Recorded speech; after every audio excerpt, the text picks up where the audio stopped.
Bismillahirrohmanirrohim. Muhtaram azizlar, gunohlar ikki qism bo'ladi. Gunoh sag'ira va gunoh kabira. Kichkina gunohlar va katta og'ir gunohlar. Kichkina gunohlar insonning tahorat qilishligi bilan pokiza bo'ladi, inson ana shu gunohlardan forig' bo'ladi. Katta gunohlar tavbani vojib qiladigan gunohlar hisoblanadi va unga albatta tavba vojib bo'ladi, tavba shart qilinadi. Ana shu katta gunohlardan biri juda ham insoniyatda xunuk ko'rinadigan amallardan, insonga yarashmaydigan amallardan, gunohlardan bittasi bu demak insonlarni, g'oyibdagi insonlarni, oldida huzurida bo'lmagan insonlarni orqasidan g'iybat qilib, uning kamchilik nuqsonlarini boshqalarga aytishlik.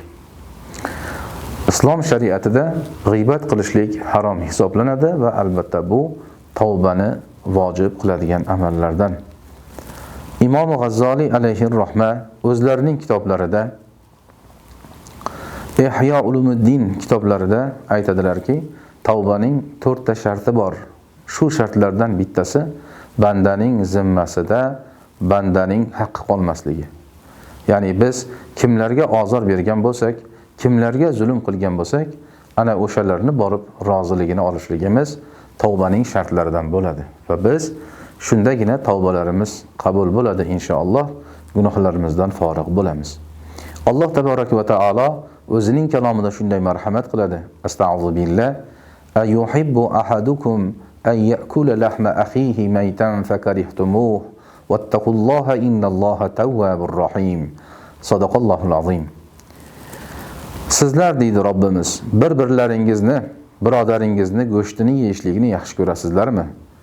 Ya'ni o'lgan birodaringizni go'shtini yeyishlikni yaxshi ko'rasizmi? Fakarihtumuh, bas yomon ko'rasizlar.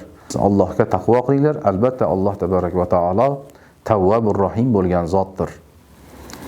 Banda birovni g'iybatida ehtiyot bo'lmoqligi, birovni haqqida ehtiyot bo'lmoqligi lozim bo'ladi.